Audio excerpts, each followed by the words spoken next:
Drage gledalke, dragi gledalci, poslušalke, poslušalci našega YouTube kanala Zgodovina slovenskega alpinizma, lepo pozdravljeni, ponovno sem z vami Peter Mikša, pred nami pa je nova epizoda iz serije Stebri slovenskega alpinizma. Verjamem, da to že dobro veste, torej veste, zakaj se gre v tej seriji pogovorov, torej pogovori z osebnostmi, ki so s svojimi dosežki, predanostjo in življenjem v gorah zaznamovali slovenski alpinistični prostor. Tokrat sem na prav posebnem mestu nad Rimskimi Toplicami, in sicer na pobočjih Stražnika, Kincla in Kopitnika, in sicer v domačem okolju tokratnega sogovornika Jožeta Zupana Juša. Lepo pozdravljen, Jože. Živijo. Juš. Jože je naši plezalni javnosti dobro poznan kot alpinist, ki je v navezi s Frančkom, knezom, soustvarjal pomembno obdobje slovenske alpinistične zgodovine. Skupaj z njim in drugimi soplezalci je splezal vrsto prvenstvenih smeri, med njimi steber Franca Jožefa. V Triglavu strašno mi je všeč ta kombinacija oziroma igra imena, ne govorimo o našem nekdanjem cesarju, ampak o imenih prvih avtorjev, torej Frančka Kneza in Jožeta Zupana. Pa potem orlovsko smer v Golarjevi peči in še številne druge, o katerih bomo danes govorili. Sam izpostavlja predvsem prve zimske ponovitve obraza Sfinge v Triglavu, Herletove smeri v Ojstrici, potem imamo Modec Režek v Štajerski Rinki in tako naprej. V Zahodnih Alpah ponovitev ameriške smeri v Druju, v Himalaji prvenstveni vzpon v južni steni Gauri-Šankarja ter v Andih ponovitev francoske smeri v južni steni Huascaran Sur.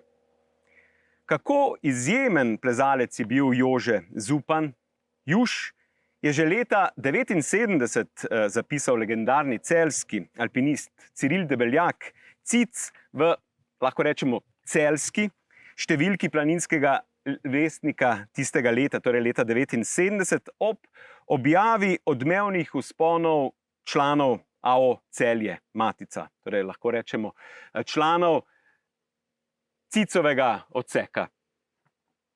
In sicer je zapisal: k člankom Frančka Kneza in Jožeta Zupana, v katerih opisujeta vzpon v italijansko-ameriški in francoski smeri v Huascaranu, pripomnjam, bralec bo ob teh prispevkih dobil občutek, da sta plezalca nekje v Savinjskih Alpah ali Julicah in plezata povprečno oceno 4. težavnostne stopnje.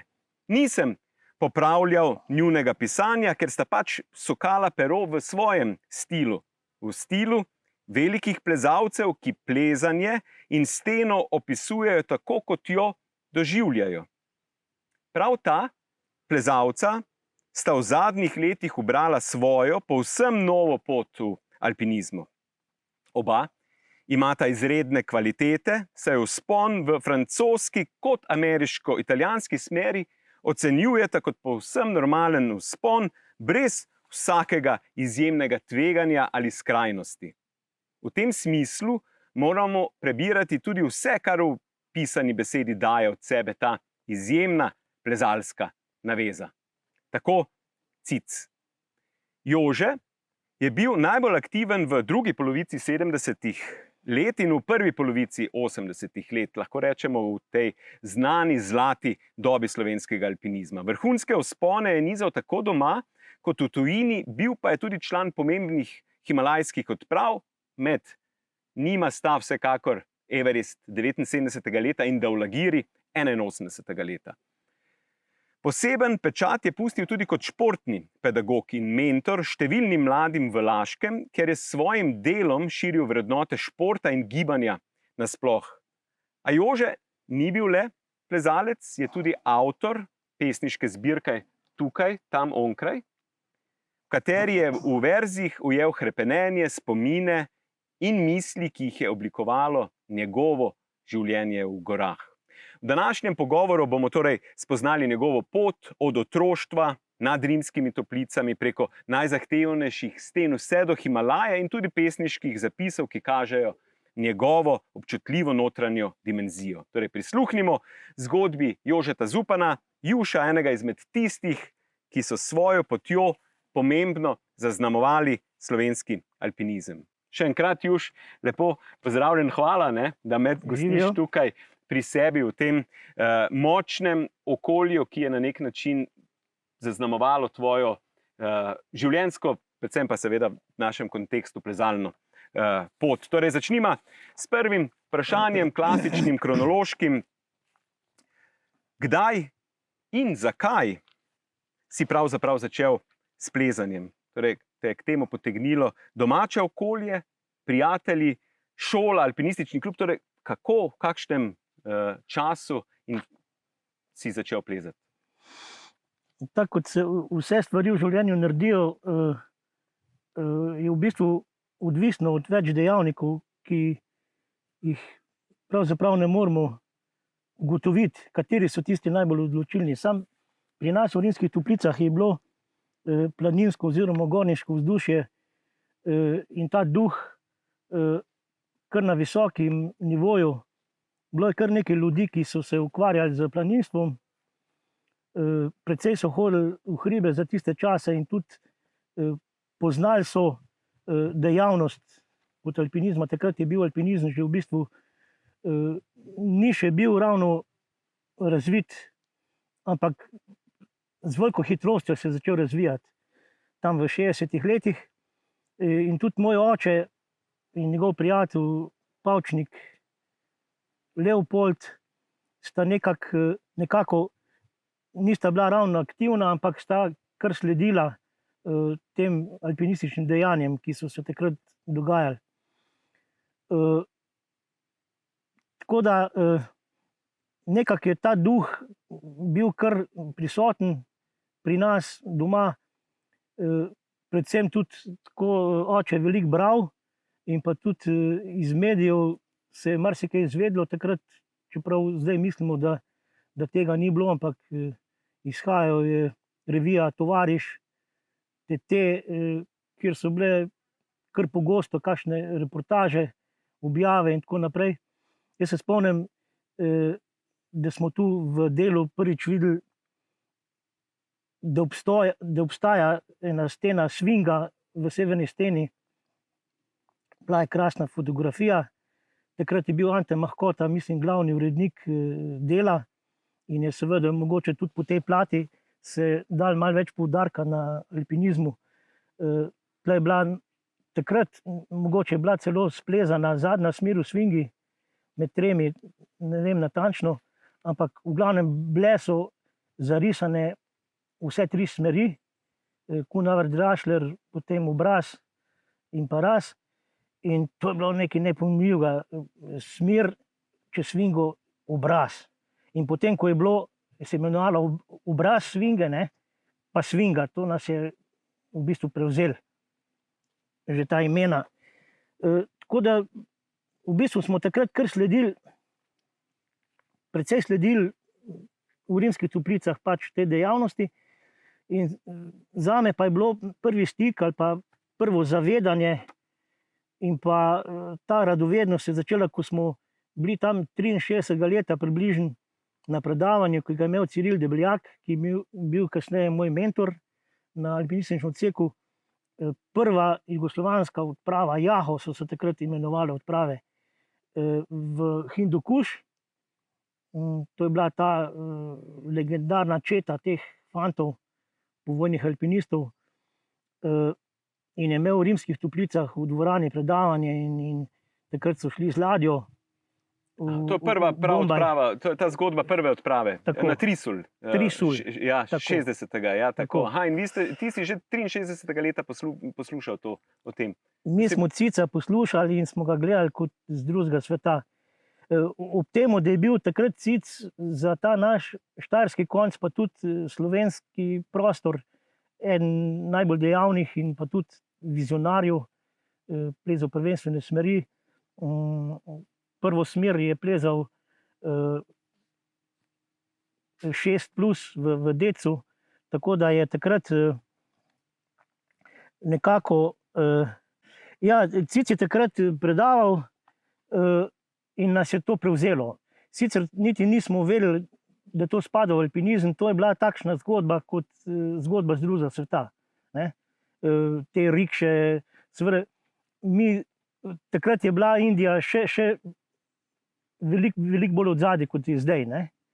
In potem to plezanje v snegu, ledu, in takrat smo s Frančkom rekla, mislim, nekaj časa smo se tem ukvarjali, neverjetno, ne? Tiste otroške sanje, potem niti si ne drzneš pomisliti, da bi daj to delo, ampak je pustil pečat. Kdaj si, torej časovno leto, kdaj si šel v šolo alpinistično? Plezal si že prej, ampak se bo... Leta 72. 72 si šel... Sem se vpisal. Na alpinistično šolo. Tako. Kdo so bili pa tvoji, torej, si že takrat plezal ali si že plezal prej in kdo so bili tvoji prvi soplezalci? Plezati smo s Frančkom začela že pred alpinistično šolo. Ašman Janez Jeti je bil po mami doma iz Rimskih Toplic in je takrat že plezel na odseku in je na počitnice vedno privlekel štrik, pa železne oponke, pa kakšen klin, in smo začeli te hribe raziskovati z vrvjo. Še prej smo pa s Frančkom plezali po teh stolpih, po teh koncih brez vrvi. Torej, s Frančkom ste se poznala že od prej? Od rojstva. No. Tako da zajetjem, bil je pa iz Rimskih Toplic Brane Gračner že na odseku pred nami in je nekako, ne ravno mentor, ampak imel je nekaj več izkušenj, tako da smo z njim začeli vstopati v ta svet, prve korake delati v hribih. Torej, prva bolj konkretna plezarija pa je bila vezana na Frančka, torej Frančka Kneza. Midva smo prva leta, vsaj kar se mene tiče, večinoma smeri z njim splezal. Te težke prvenstvene je on vedno plezal prvi, ker ni imel potrpljenja me gledati. Recimo, jaz sem bil, bi rekel, zastopno pod njim v plezariji, tudi mogoče malo manj ambiciozen, tako da sva se tako dogovorila, da sva delovala kot naveza, super. Zelo dobro. Pred težkimi vzponi sta pa v bistvu že odkrivala te skale tule okrog, torej na Kopitniku, Stražniku. Prej sma jih šla malo pogledat. Koliko ste bili pa stari, ko ste poplezavali po teh skalcah tu? 12, 13, 14 let. Ja, tu smo poleti, mi smo hodili bosi, ne toliko zaradi neke revščine, ampak bolj je bil to pol trend. Tisti, ko si upa na makadamski cesti bos šprintati 100 metrov, je bil indijanc. To je bil tekunze. In smo pa tudi veliko bosi plezali. Bosi ste plezali na začetku? Bosi, ja. Seveda ne neke vrhunske vzpone, ampak ponekod je bilo kar treba se držati in stopiti. Potem smo plezali tudi v Škornjih, Bata Škornji so bili takrat trend. Marka. In se kdaj naredil, da se ti je v kakšni poči Bata Škorn zagozdil, pa seveda v tisti plezariji, ki je bila na robu padca, si pač nogo mogel ven vzeti, Škornji so bili zmeri malo večji, nogo ven in si potem z eno boso nogo splezal na vrh in pa je bilo treba Škornje reševati. Reševanje Škornja je bilo pa po 14 dni zbadanja in šal na tvoj račun, ki imaš pa Škorn, ki si Škorn pustil. Torej imate tule okrog po teh skalah kar nekaj prvenstvenih smeri že neopisanih ali kak že. Veliko je. Ja, tako kot je imel Pavle Kozjek, je vedno imel eno tisto polovično, tisto nad svojo hišo v Mačkovem grabnu. Ampak gremo nazaj na tvojo zgodbo. Si imel na začetku, že ko si začenjal, torej ko si prišel, ne omenjal si Cica, kako si ga gledal, ampak si imel kakšne vzornike, ko si prišel, so se ti zdeli, kateri še posebej taki asi, eminentni? Herman Bull. Herman Bull, pa tudi nekaj časa Harer, ampak Hararja sem tudi dosti bral in tako naprej, mi je pa zginil iz tega zornega kota mojega gledanja na alpinizem. Je pa Hermann Bull definitivno prvi, pa lahko rečem zadnji, tisti, kar bi rad bil. Domače plezalce ste poznali, torej omenil si, da ste spremljali dogajanje, odprave in tako naprej. Absolutno. Vse. Takrat je bil, recimo, moram omeniti, leta 68, ko so plezali prvi zimski vzpon v Čopovem stebru, Aleš Šrauf pa Tonač, smo v šoli, oni so bili 11 dni v steni, to je bilo nepojmljivo za tiste čase, s to opremo in tako se reče, zdaj support in tako naprej, odrezani od vsega, ampak to je Radio Slovenija je poročal iz Vrat, iz Kredarice in tako naprej, skozi je bila veza. In zjutraj pred šolo, oziroma ko se je ura začela, so učitelji pa učenci najprej predebatirali to, kje so, kaj je in tako naprej. Takrat sem slišal za Čopa, za Triglavsko steno, pa za te 3 legendarne alpiniste. In seveda to nas je navdihovalo do skrajnosti takrat. Zanimiva tole zgodba, nisem vedel za tem tako, da ste spremljali ta vzpon. Cela Slovenija. Bravo. Ko si plezal, torej prva leta, ko ste začenjali, rečemo od tega obdobja z Bata čevlji naprej, kako plezalno opremo pa ste uporabljali, plezalnega pas, čelada, to je že bilo? Ja, pasovi so se takrat začeli, Kasin, pas, kar precej nevaren, ni bilo dobro viseti v njemu, ampak veliko boljše kot kar direkt na telo vrv navezati. Plezalniki se še niso takrat pojavili, v gojzarjih smo plezali. Moram tudi to povedati, bila je nekako predpisana noša.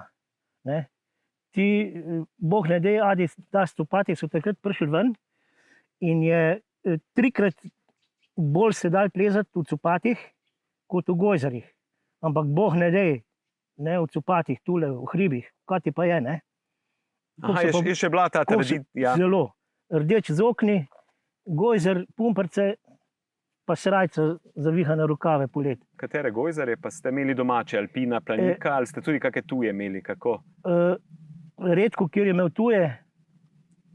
Ta Koflah je takrat začel super opremo delati, pa tudi ta italijanska oprema. Ampak nekako mi smo imeli takrat v Sloveniji Planika in Alpina, ja, Alpina so delali solidno opremo. Ja. Solidno opremo so delali. Vibram podplat, sicer ta usnje, ko se je to enkrat zmočil, je bilo tako. Seveda s to opremo, ko se zdaj pleza, to je neprimerljivo boljša oprema. In tudi zato na tej podlagi se zdaj neprimerljivo več, težje smeri pleza, kot smo jih takrat plezali. Kaj pa potem v 80-ih, ko počasi prihajajo plezalke, ti si prevzel še to, ne vem, sredi 80-ih let, si tudi na plezalke, tudi. Ampak ne vmes Adidas čevlji, torej z gojzarjev direkt, ali ste tudi, ker vem, da so plezali tako? Moram povedati bolj za Adidas copate, to je bilo po vojski moje. Se pravi, po 75. letu smo pa te tabuje začeli rušiti na veliko. Fantje so bili že v Jozemitih, takrat Nejc, pa Dovžan, pa Smole, pa ta generacija, to je bilo tudi nepojmljivo za tiste čase. Mislim, v Jozemitih se je takrat že delala ta zgodba tega prostega plezanja in pa čist drugega pristopa, tega, ne bom rekel hipijovska, ampak popolnoma drug svobodnjaški pristop do plezanja. In potem so pač to objavili, prišli sem in so pripovedovali, predavali in tako naprej. Smo rekli, to je spet en čist nov svet, en nov pogled na to plezanje. Nova pravila, nova etika, neko ta ameriška svobodomiselnost in tako naprej. In to neustavljivo je bilo. Potem so Španci začeli prvi delati take visoke plezalnike. Ko smo v Chamonix hodili plezati, smo tam to robo nabavili, ampak to je bilo na hitrcu potem. Tam 77, ko sta bila pa Tomazin pa Bergant v Ameriki, ko sta prva prinesla sem pač ta način ali pa te poglede na plezanje, pa je bilo to neustavljivo. Pa so prišli pa fantje, ko so v bistvu ta alpinizem dali na neko, ne bom rekel tehnico ali pa ne v zgodovino, ampak nov duh je začel. Ja, in eden glavnih, ki je prevzel ta duh, je bil Franček, ne? Knez, ki v bistvu si ti res veliko z njim plezal. Vidva sta bila, ne, kot je že prej Cic v uvodu zapisal, strašna, dobra naveza. Kako se spominjaš v bistvu te vajine povezanosti in tako prijateljsko in alpinistično? Prej si omenil, da je pač on je res bil turbo, ne? Da če je bil težek vzpon za tabo, za vama, si ti rabo nekaj dni počitka, ampak on pa ne, ampak vseeno, kako se spominjaš v bistvu tega obdobja, teh vzponov vajnih? Ja, neustavljiv je bil. Neustavljiv je bil v smislu aktivnosti in pa tudi v smislu načrtovanja oziroma odpirale so se mu, bi rekel, skoraj tak neki vizionarski projekti, ki je naštudiral. On je pogledal sliko, recimo od Aigarja, ko je potem splezal prvenstveno z Romihom pa Tičem, ali Frešerjem, to ne vem. Frešerjem. Midva smo bila dvakrat prej tam, enkrat smo splezala že kar 400-500 metrov, pa je pol naj zavrnalo vreme, smo se stopila. No, to sem hotel reči. On je vzel sliko Aigarja, ko je imel noter narisane smeri, jo je dal stran in zamežal, pa je narisal smer. To presežem, to ne pretiravam zdaj. Pa ne sam tu, recimo v Žurasih, ta slovenska, ali kak je imenoval potem, je tudi to vaša prvenstvena, ne? Ja. Je tudi to sliko neparkrat sem pa tja, pa to je rekel Joško, le tole. Mimogrede, ko omenjaš tole slovensko, lepo je Vanja Matijevec takrat rekel, ki je bil zraven, ne? Vi ste bili takrat združena naveza, da je Franček, da ni maral tistega leda, da je plezal s plezalkami po kamnih tistih, ki so bili v ledišču. Ne? Torej, je res bil izrazito, je imel rad skalo. Ne? Ja, to je blazno zanimivo, zdaj, kar si rekel. Jaz se spomnim, ko smo začeli v granitu plezati te kombinacije skala, led, sneg, in si prišel en detalj z derezami, potem pa je zmanjkalo snega, zmanjkalo ledu in derez si nisi mogel v nekem težkem detajlu dol dati in smo začeli z derezami, nisi imel kaj drugega, da si v razpoke in na stope z temi špicami. Ne? In smo se pol enkrat menila, ko je tu bil pri meni, da smo mi že takrat izumili dry tooling. Kako to misliš? Joško, pol smeri si moral z derezami plezati po skali. Ne? Isto, ko si imel cepin pa bajlo, pa potem to iz roko v roke, bajlo v razpoku, si samo navrl, zasuknil in si se, v bistvu je to zdaj en dry tooling. No. Ja, današnja verzija dry toolinga je naravni ta v bistvu prehod, ne, ste imeli že takrat. Torej, ja.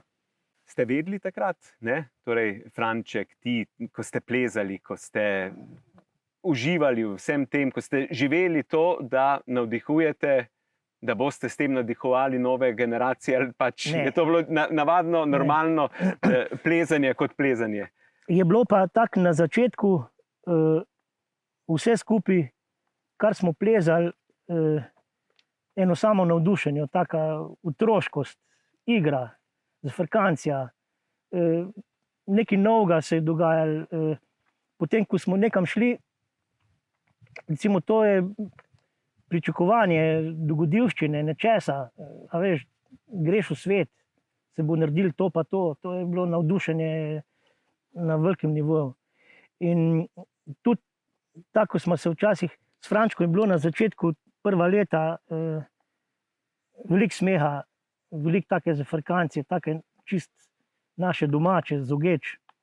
Ugeče so ta vas, kjer smo midva živela s Frančkom, takih preprostih anekdot, pa kakih šal in tako naprej, to je bilo skozi in smeh. Tudi takrat, ko je bilo kdaj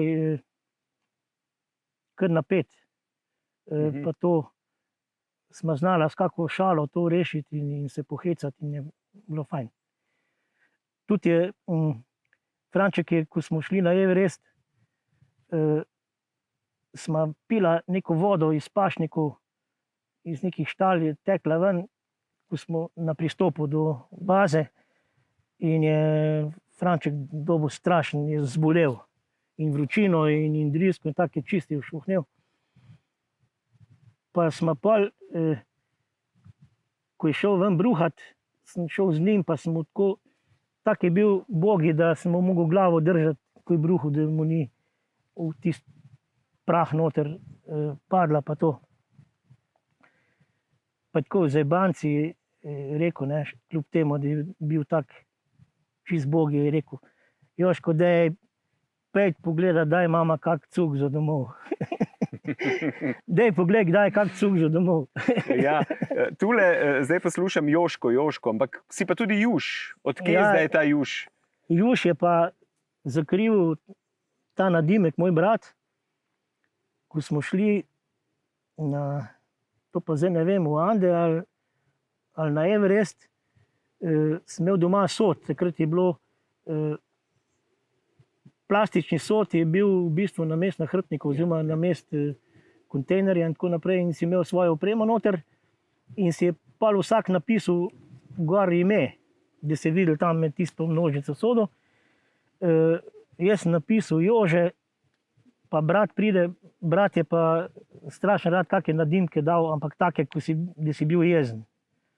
Meni so dali tle ime Juzl, Juzl je bil tak kmečk za Jožeta, Juzl ali pa Juš je bilo pa še huj. Juš je bil pa ta Juš Kozak, pa to, pa sem gledal sliko, pa dej, in mi napiše na sod s flomastrom Juš, pa so pa to videli in je to ostalo. Seveda, tako. Ja, ker vem, da mislim, ko se pogovarjamo okrog si Juš, ne. On je pa, Franček pa ni maral to preveč, ampak mi je govoril Jožk. Jožk je bil pa zopet po domače Jože. Ne.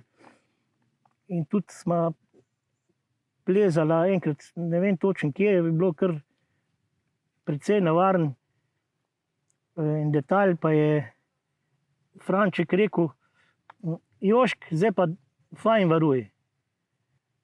Sem rekel: kjer Jožk, levi ali desen? Je rekel: veš koga, oba ne bo ta dost. Če ga boš tako sral, v takem smislu. Ja. Veliko sta preplezala skupaj, pa ti na splošno.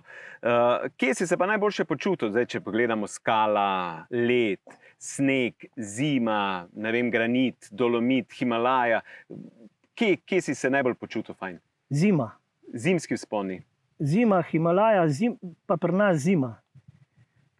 Včasih, ko so bile te fajne zime, recimo je nad Okrešljem, ko je zapadel sneg, recimo novembra, oktobra, je tu neki plasti ena na drugo se nabrali in to je zmrznalo in to je bilo mogoče plezati smeri, recimo vzhodna, Igličevo tudi mogoče, ampak te trojke, štirke, brez varovanja, zalito je bilo. Cepin, Bajlo, Dereze in to smo včasih po tri smeri na dan splezali. Po enih se stopali, se spomnim z Zacom Pepevnikom, s katerim sem tudi v Andih plezal, v Skaram, pa potem v Gavrišankar smo bila naveza. Smo tudi Šale Green po Čadovi dol, potem vzhodno in to smo se v bistvu neko veliko igrišče smo si našli in smo prepevali in se veselili in plezali. To je bilo tudi takrat poln. Vem, da je bil tudi Franček, ne vem, 6-7 smeri splezal. Zimo sem imel zelo rad, nekako to kombinacijo. Tudi težke zimske si naredil, ne? Prej smo omenjali, prej si povedal, kako te je zaznamovala slika svinge, obraza svinge in prva zimska, ne? Ponovitev čez je pol sledila svoje strani, ampak prišla je pa tudi Himalaja. 79. leta si v največji vseh časov odprav jugoslovanski, mislim res, je član mega odprave Everest 79. Kak si prišel v ekipo? Kak je bil postopek? Torej, bila je kandidatura, izbor in tako naprej, ne? To je bilo kar, mislim, da je bilo 2 leti. 2 leti je bilo te selekcije, potem se to prav neke točke so bile, mislim, da je bilo kar dosti pošteno narejen. Tako da nas je, mislim, da je bila prva kandidatura, je bila tam 70 ljudi. Ja. Potem pa je to vsako leto, na pol leta se to selekcionirali in jaz mislim, da sem prišel na tej podlagi, ker smo takrat eno leto prej bili v Andih in nam je kar dobro uspel, takrat celjski odsek je bil brez izkušenj. Mi s Frančkom smo sicer zelo veliko plezali v centralnih Alpah takrat in nam je lepo uspelo v Skarani in še par 6000 pristope, tako da je to bilo zelo pomembno takrat. S kom si pa deloval na gori, potem v kateri navezi si bil? Ja, Franček, Pačulk in Lesjak, oba žal pokojna že. Aha, torej vaša ta celsko-štajerska ekipa, ja. So splezali desno francosko v južni steni v Skarana, potem so šli domov v Zebelso, mi smo pa potem Pepelnik Acov pa Črepinšek Janez smo pa potem levo francosko. Takrat smo že tako nekako mislili, da bomo šli domov, ampak bi mi ostali brez vzpona in smo potem dolg časa smo bili. Kaj pa potem na odpravi na Everest? S kom si bil v ekipah na gori? Kako visoko si prišel, na primer? Tu sem pa prišel tam na 9700. 7900, ja. 7900. Nisem imel stalnega soplezalca. Bil sem dvakrat sem bil skupaj v teti četi Mariona, pa ne vem, kdo je še bil z njim. Potem sem šel dol, malo višinca sem dobil, malo višinske bolezni, 2 dni. Potem sem šel zopet gor, sem tovore nesel. V glavnem, nisem imel enega, s katerim bi delovala tako, da... Kako si se pa počutil drugače na gori? V redu, solidno. Dobro, ampak pol je prišla ta nesreča z Angfujem, ne, in je odprava bila prekinjena oziroma končana, ni bilo več možnost novih, ne? Jaz sem imel potem možnost, v bistvu, ko še noben ni bil na vrhu. Sem bil z Andrejčičem, Zvone Andrejčič je bil. Eni 4 smo bili tu v zadnjem, mislim, v 4, smo imeli možnost iti na 5, potem pa precej slab vreme je bil, mrzl, pihal, malo snežil in smo šli proti 5 in nekako Zvone je kar hmalu odnehal, jaz sem sam ostal, šerpe so nesli tovore, sem mislil, da bi za njimi šel, so bili hitrejši od mene in sem nekako odnehal. Mogoče, če bi imel enega soplezalca, bi bilo drugače. Bil si pa potem čez 2 leta na odpravi na Daulagiri. Prvo pomladi prej je bila odprava že na Lotse. Nisi kandidiral na Konaverjevo odpravo. Kako si prišel v Štraufovo? Ne, nisem kandidiral. Takrat sem imel, da sem zaposljiv na šoli, da bom dobil službo in nekako nisem imel v računici. Potem pa je Šravf naredil ta Dologiri in so mu manjkali ljudje. Ne. Je pa takrat Šravf na Dologiri povabil te plezalce, ki so izpadli z Everesta, ki so bili tik pred tem. To je bil pa Emil, Rok Kolar, odličen koroški alpinist. Potem Sabolek je bil iz te ljubljanske skalne plezarije, izredno dober, tak naturščik čisti. Potem pa Cene Berčič pa jaz. Mene pa potem, še takrat, če ni bilo mobitelov, so se kar pisale te dopisnice. Pozdravljeni, v šali bi ti slučajno šel z mano na Dologiri. To je Šravf ti poslal. Ja. Sam to je napisal, ali bi ti slučajno šel z mano na Dologiri. Bentiš Dologiri. Pa nisem se takoj odločil. Ne. Pa sem malo tukaj v službi vprašal, ja, vse smo vedeli, ne, da bo problem s tabo, ne, hodiš okoli, pa bo težko dobiti nadomestila, mislim, nadomeščanje pa to. Pa so mi pa to na Šravfu povedal, pa so uredili mi tako, da sem šel. Bila je pa to popolna taka, čista pustolovščina je bila. Čista taka pustolovščina, dogodivščina in je tudi Šravf nekako načrtno tako naredil. Nismo šli tukaj iz Tukčeja, iz te doline.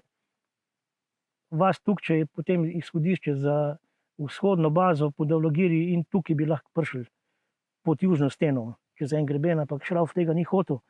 Smo šli po enem kanjonu, ena reka je bila, kjer smo morali mostove delati, podirati drevesa čez, in to nas je kar za en teden se nam je zamudilo vse skupaj. Hvala Bogu, da je bil potem monsum čez 2 dni, ko smo bili v bazi, je pa monsum odnesel vse te mostove, vse po trgu, ogromne poplave so bile. Če bi mi bili takrat v tem času v kanjonu noter, Bog ve, kaj bi bilo. Pa že tak ste imeli težek prehod. Še rešil si enega nosača, Emil opisuje, kako si ga zadnji hip prijel, v bistvu, da vrvi so pa odplavale in pol so se samo delčki še našli. Ja. In potem ste prišli v bazo, zmenili se kako, torej Šravf je kak delegiral, kak bojo naveze in prva ekipa je šla takrat še nič, mi smo šli na aklimatizacijo na en 6000-ak, malo pod 7, ne spomnim se, kako se mu reče, vizavi Dologirja, tako da smo se gledali z Dologirjem čistko steno. Tu smo šli za 2-3 dni. To je bila tudi ena taka zelo lepa zgodba, brez nekih obveznosti. Hodili smo cel dan, bivakirali, lepo vreme in čudovito je bilo, za moj okus. En tak vzpon in potem nazaj. Potem smo napeli vrvi, tam nekje čez 6000 metrov, pustili fiksne vrvi noter, en šotorček postavili in potem se pa šlo. Vreme se pa pokvarilo, ko se je zrihtal, je Šravf povedal tak pa tak, mi 3 gremo za njimi 2 dni. Oni so šli, vstopili v steno, potem pa je se vreme spremenilo. Šli smo potem za njimi, Sabolek pa Kolar pa jaz. Ampak je Šravf, ko smo bivakirali v tem šotoru, je Šravf povedal, da se bo stvar zavlekla in da bo rabo pomoč na oni strani, na vzhodni strani. In potem smo šli nazaj. Dobro, Sabolek je že prej obrnil, s Kolarjem. Šravf je rekel, ne se odločimo. Aha, ste bili na vezi, torej še? Smo še bili na vezi, ne se odločimo, ali gremo nazaj, da bomo njim pomagali, ali bomo šla za njimi. Ne. Zdaj pa oni so bili 3, je to bilo dosti počasneje se plezali, no, kot bi mi 2 sama, ampak smo šla nazaj in potem, to je trajalo že ne spomnim se več natančno, veliko dni, ki so zelo počasni. Ja, 9 dni so se samo spenjali. Ja. Ja. Potem pa gremo z Sabolekom čez ta greben do ledenika, kjer je Šrauf nameraval priti se stopiti po tem ledeniku. Takrat se je zopet vreme poslabšal in ko smo prišli do ledenika, je zapadlo nekaj snega tudi, se je ta ledenik rušil, to se je seraki in to se je vse podiralo. To, če bi vstopil, si v 15 minutah te ni. Potem smo poskušali ledeniku plezati po eni steni. Imela smo sicer vrv s sabo, ampak 3-4 kline za varovanje, bilo je pa težko, ne? Bilo je čez 5. In sem mislil, da bi tle vplezel ledenik in prišel tam nekje, ko bi oni se stopili. Tudi ni šlo in potem midva prespiva v šotoru. Drug dan tak, spet se ta ruši ledenik, si slišal, videl, tle ne morejo dol priti, tle ne bojo dol prišli. Ne? In jaz sem skozi računal na to, da bo v takem vremenu, kot je bil, da bojo koristili fiksne vrvi in šli v francosko bazo, da bojo v francosko bazo se stopili, ne? Kar bi bilo veliko lažje. Ampak naslednji dan je pa ledenik zamrznil, je temperatura padla, tako da so lahko čez ledenik prišli, ampak najo ni bilo več tam. Mi da smo bila že v Tukčeju in smo šla v vzhodno bazo. Aha, vi ste torej še preverjali, kje je zdaj, kaj se dogaja, Ja. Kje so, če so sploh še kje. Ja. In tam jih tudi ni bilo, jaz sem bil prepričan, ne, da je konc. In so naslednji dan, ko smo mi bili v vzhodni bazi, midva z Sabolekom, so oni se stopili po nekem čudežu čez ledenik in cena je bil res na robu, v zebu in gotovo. In jih je najdel en nizozemski alpinist, popotnik in jim je pomagal potem dol. To Emil lepo pripoveduje. Ja. In pravi tudi, da si v bistvu ti čisto slučajno potem prišel tam v neko naselje in pol jih zagledaš tam, kako oni, in da si samo padel dol. Jaz pridem iz baze dol in je bil ta checkpost, policija, ko se moraš prijaviti, upisati.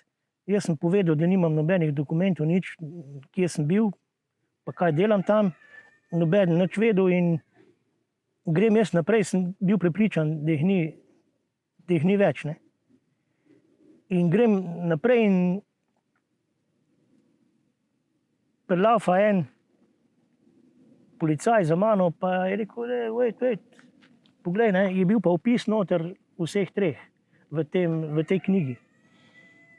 To je bilo pa že v Tukčeju, je bil ta checkpost, potem sem pa te čevlje višinske sem tam zamenjal za neke copatke kitajske, sem si tiste copatke dal gor, pa sem cel dan sem tekel dol v Kaligandakiju in sem jih ravno videl tam pred eno čajnico, ko so Ceneta devali na konja. Je prišel kar malo do kratkih stikov, takrat, ko niso vedeli, kje sem, da smo jih pustili, ne? Ampak tako sem odreagiral takrat. Če bi počakal 2 dni tam, jaz pa sem mislil, čakal, če ni, ne. 15 dni je vse skupaj trajalo. Ja. Ja. Taka zgodba, ja, kar grenka. Ja, ampak iz te zgodbe pa je videti, da sta v bistvu z Emilom še vedno precej povezana. Ne? Tako je bilo iz pogovora videti. Je to v bistvu ta vest nastala prav na tej odpravi ali se je razvijala potem še kasneje? Se je razvijala, ja, zelo tako. In to sem tudi pozabil omeniti. Mislim, da je prijateljstva pa to vezi med ljudmi so tudi ena pomembna stvar pri gorništvu, alpinizmu, planinstvu in tako naprej. Tako da jaz zdaj v teh letih, ko pomislim na goro, pomislim na človeka ali pa obratno. ko se spomnim človeka, prijatelja, pomislim na goro. To je takšna lepa povezava v bistvu. Ja, in drži. Bil si pa potem 83. leta na Gavrišankarju. Ja. A je to bila tvoja zadnja odprava? Zadnja, ja. Zadnja. Zakaj pa? V bistvu pol te tudi ni te več konkretno zaslediti pri nekih resnih zadevah. Je to čas pač, ko... Ja, Gavrišankar je bil kar, lahko rečem, ena taka preokretnica. Zdaj naprej, tisto, kar se je naprej delali, potem to je bil boom v Sloveniji. To se je začel alpski stil plezanja v Himalaji. Velikih odprav ni bilo več. Tisto, ko je hotel narediti kaj v tem športnem smislu, oziroma že Everest takrat je bil ena zadnjih ekspedicij v tem stilu. In so takrat že drugi plezali, recimo Al Rose in ostali so solirali 7-8 tisočake pa tako naprej. Poljaki. In tle bi se bilo treba odločiti, zdaj, ali dela to Orang, kar pomeni popolno se predati zadevi ali ne.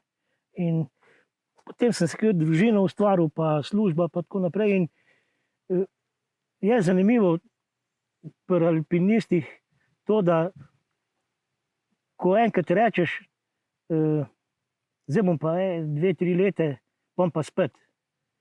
To ni res. To ni res fizično. Ti si mentalno skozi plezaš, skozi za hribi. Recimo za hribi si tudi, ko zjutraj vstaneš, pa povohaš zrak. Si s hribi, v bistvu je to ta neka substanca ostane tega vsega skupaj, ne? Pa sonček, pa veter, pa mraz, pa tako naprej. Ampak tisto fizično pa gre. Pa gre tukaj pa ne moreš ti, recimo,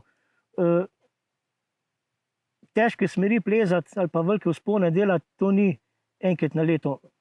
Ne? To moraš biti skozi v tem občutku, občutenju. Ne? Drugače ne gre. Potem pa, ko grejo leta, v bistvu mentalno ne nehaš plezati, ampak fizično si pa nehal. Ja.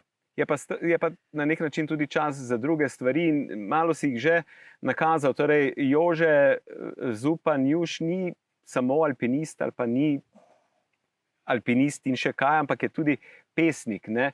Pogovarjal sem se z Danilom Cedilnikom Denom, ki je rekel, plezanje in vse te aktivnosti so tako duševno bogate, da pač moraš to dati ven. Ne? Zato je med temi med plezalci, gorniki nasplošno toliko ljudi, ki izpovedujejo se, pišejo knjige, pesmi in tako naprej. Ne? In ti vsekakor si našel tudi tu svojo pot. Ne? 2010 si izdal knjigo Tukaj, tam, onkraj, to je pesniška zbirka. Kdaj si začutil potrebo v bistvu, ali pa to pot, da ta občutja zapišeš v obliki poezije?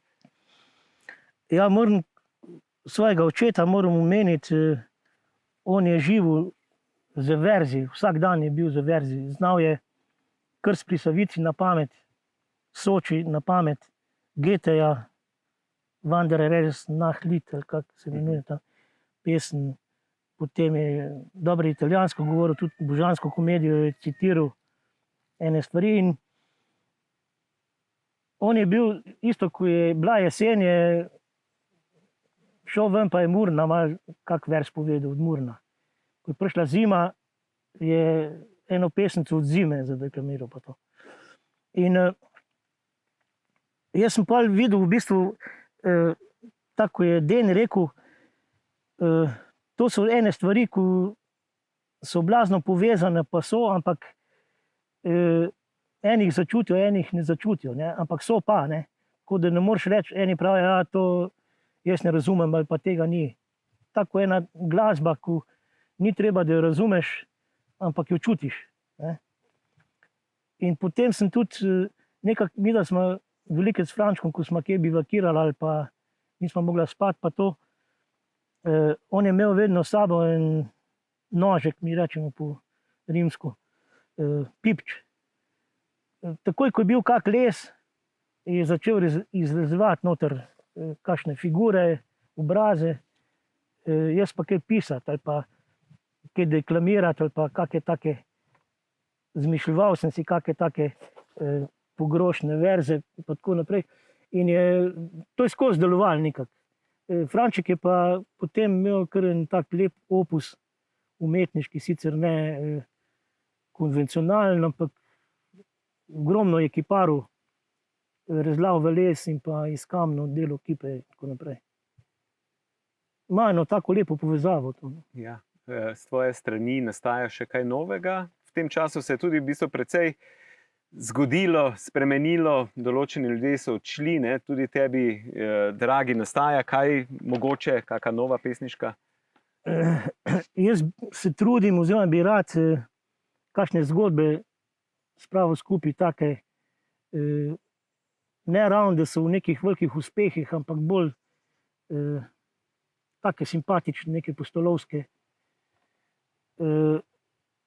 Se mi zdi, da če dalje bolje vidim, da je neka vrednost vsem skupaj, ena preprostost nekega otroškega pristopa vsem skupaj, neko veselje, neko tako radovednost iskanja ali pa najdeti izziv, da te nekaj izzove, pa da ne popustiš pred tistim. To mislim, da je tak smisel vsega skupaj. Ja, pa pri tebi je še ena pot, ne? Torej ta občutja ali pa občutki, ki si jih imel v hribi, ki si jih dobil, ki jih daješ preko pesmi ven, na nek način si pa dajal to tudi mladini in otrokom preko športa, ne? Vzgajanje v športnem, zdravem duhu, usmeritev, da je to iti v naravo, ne nujno samo plezati, ampak iti v naravo prava in dobra pot, tako za duha in telo, ne? Ja, moja učenca sta bila Bine Simonič, Albin Simonič, pa Zdenko Mraz. Mitja ni bil moj učenec, ampak je zelo veliko smo plezala skupaj, pa v bistvu ne, da sem bil mentor, bolj kot prijatelja, pa potepanja po gorah in tako naprej. Vidim pa, da tudi steno, ki smo jo naredili, umetna stena v Laškem, ena prvih na Štajerskem, ki jo je potem načrtoval Bine Simonič, ki je prišel potem na osnovno šolo kot sodelavec moj, je bil moj učenec in izredno lepo smo se tle ujela in tudi nekako mama lepo vest tu, neko lep občutek. Ja. Zdaj pa čisto za konec, torej klasična ta vprašanja, ki so in so zelo zanimiva, tako za poslušalce kot za mene. Kateri tvoj vzpon, veš številko vseh tvojih priplezanih, si kdaj delal seznam? Okrog 250. Vzponov, koliko imaš prvenstvenih? Zdaj s Frančkom svojih nimam nič, s Frančkom pa 20. 20. Prvenstvenih? V prvenstvenih vzponov. Ja. S Frančkom pa tudi ne vem zdaj natančno. Kateri tvoj vzpon ti osebno največ pomeni? Torej ne nujno kot najtežji dosežek, ampak preprosto, da je nekaj več, neka življenjska izkušnja, ali pa da pač najprej pomisliš na njega. Lahko kakega izpostaviš? Ja, to je pa vzpon na en 6000-čak, pozabil sem, kako se mu reče, nasproti Gavri Šankarja, nasproti stene južne. Na ta hrib smo se uspela po koncu te odprave, ki smo šla raziskovati, oziroma iskati pristop do južne stene z Cankarjem, in smo nad Bedingom, nad vasjo Beding, je ta 6000-čak, kamor smo šla za 3 dni, da bi slikala steno Gavri Šankarja južno. Ker takrat še ni bilo smeri nobene v steni. No in tu smo po celodnevnem gaženju, do pasu je bilo snega, smo prišla zvečer ob zahodu na vrh, bilo je že precej mraz, zelo minimalno opreme smo imeli s sabo in tle je bila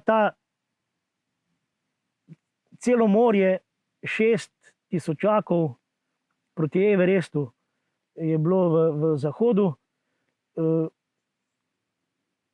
Ne vem točno, katere hribe smo videli, v glavnem morje 6 tisočakov obsijanih v tem zahodu in tu smo pozabili slikati južno steno Gavrišankar, smo sam sedela tiste pol ure, da je sonce zginilo in po čisti temi nazaj po Gazi. Mislim, da je to bilo eno tako doživetje, ki mi je reklo, ki mi je dalo to, zakaj hodim v hribe, pa zakaj plezam. Potem pa tudi ena taka izkušnja, zelo globoka je bila takrat, ko je padel Angpu, ko se ponesrečil je na to severno stran v razpoki na ledeniku Rongbuk. Malo me tole matra. Ja, se. In je potem Tone Škarja, vodja odprave, je pač določil me, da gremo poiskati, preden grejo šerpe, ne. To je bila v bistvu tudi bolj naša skrb, čeprav takrat je bilo kar eno tako zelo žalostno vzdušje, težko je bilo ljudi skupaj dobiti. V glavnem, jaz sem šel takrat ob 2 zjutraj iz tabora 1 čez zgornji del ledenika, vendar čist do te krajne puči nisem prišel, ker je bilo nevarno. Potem, ko sem šel nazaj, je že skupina šerp prihajala, ki so potem našli truplo, sicer so tam pustili, vzeli so en del, da so naredili ta čorten, kjer so spravili. Ko sem se vračal čez ledenik, se je pa tu na vzhodu začel delati dan v Tibetu. Takih barv nisem nikoli videl, od vijolične, modre, rumene, rdeče. In to sem prvič v življenju videl, pa tudi zadnjič, kako v bistvu dan hitro prihaja. Se je pa videl izredno daleč, od ledenika naprej, tja v Tibet, in je vidno lezla ta svetloba do mene. Lahko rečem, da ko sem to začel opazovati, tam se je videl tudi en del teh ruševin, ko je bil ta ogromen samostan, ki so ga Kitajci podrli. To je bil en največjih budističnih samostanov na robu tega ledenika. No in to potem ta svetloba, ki sem jo prej opisal, leze tako, da je prišla v enih 5 minutah do mene. Everest v zadnji je bil še čist v temi, popolna tema, zvezde, potem pa to neustavljivo, kot bi eno zaveso na odru prestavilo. In potem čez 10 minut je bilo vse v soncu, ko sem šel nazaj. To mi je bila tudi v bistvu eno takih bogatih doživetij v tem mojem času ukvarjanja s hribi. Veliko si preplezal, veliko si splezal, ampak vedno pa ostanejo kakšne neizsanjane želje ali pa nepreplezane stene, ki ne da čakajo, ampak mogoče pa lahko rečeš, da to tam mi ni bila usojena, ali pa to sem si pa vedno želel splezati, pa ni prišla na vrsto. Imaš kako tako izrecno neko željo, ki ni prišla na vrsto? Ja, imam Menlung C, pa Gyatso Kang. Sem imel tako v cilju, da bi to splezal. Zakaj? Kje te je navdušilo? Gledal sem iz Gavrišankarja. Jaz sem iz Gavrišankarja, takrat izredno lepo vreme smo imeli z Acom na vrhu. Je bila cela ta kulisa tja na vzhod, Gyatso Kang, Menlung C, tukaj pa Everest, Makalu, Loce, vsi ti 8 sočaki, to je bilo tako na dlani, tako bi. Zanimivo je to, ne, takrat uspeti ko uspeš v enem vzponu ali pa ko si na vrhu, ni nobene euforije, ponavadi je tako, da seveda ponavadi je vedno tako, da je treba še se stopiti, imaš še to v podzavesti, ampak vse skupaj je tako preprosto, pa tako domače, da je prav neverjetno. Ne. Jaz sem s Frančkom parkrat, ko smo kam prišli ali pa kje splezala, je vedno se pohecal, pa lej, vse tukaj smo že bila, čeprav smo bila prvič. Tako v takem hecu, lej, koliko je vse preprost. Vse je preprost, pa vse je enostavno. Ne. Vse imamo na dlani, ne, češ. To je taka, v bistvu, gledam alpinizem na ta način, veličina, preprostost, spoštovanja neke veličine, pa danost, da si ti v tisti veličini del tega. Zavedati se majhnosti, ampak zavedati se tudi, da si ti del tega. Ne? Da ti je dano plezati, pa da si lahko tam, ne, frajer sem. Za konec, za zadnje vprašanje, lahko izpostaviš, ne vem, par, enega, dva, tri, pa ne enega samo, ampak mogoče 3 plezalce, ki so te naredili, pa mogoče zakaj tako vidiš, ali so zaradi načina plezanja, razmišljanja in tako naprej. Imaš kakšne take, da so te v bistvu tebe naredili? Ja, Herman Bull, tako sem prej rekel. Herman Bull, pa potem sem kar dosti literature bral. Zelo cenim Dena Sledilnika. Kot cenim tudi Toma Česna pri nas. Zelo. Neki vzornike pa nekako tle boljš, da jih ni, ker moraš neko svojo pot poiskati. Neki po svoje iščeš. Jaz ne morem biti Mesner ali pa ne vem kdo. Ne? Bil nam je pa navdih, pa želja Nejc Zaplotnik vsem. Ne? On je imel tudi eno tako edinstveno pot, pa edinstven pristop, neki tukaj originalen, pa taka oseba, da vsi bi radi bili Nejc Zaplotnik takrat. Ja, ampak zaključimo s to zgodbo, da vsak ne more biti Nejc Zaplotnik ali pa Mesner, ne? Tudi samo en je Jože Zupan Juš in zato naj si vsak najde tisto svojo pot, ki je samo njemu namenjena. Ne? In s tem v bistvu tudi zaključujemo današnji pogovor. Jože, hvala za to, da si vzel čas. Drage gledalke, dragi gledalci, poslušalke, poslušalci, vam pa hvala za pozornost, da ste v bistvu bili z nami še ob eni zgodbi, odlični zgodbi zgodovine slovenskega alpinizma. Kmalu se vidimo, do takrat pa srečno, kot je navadi. Hvala.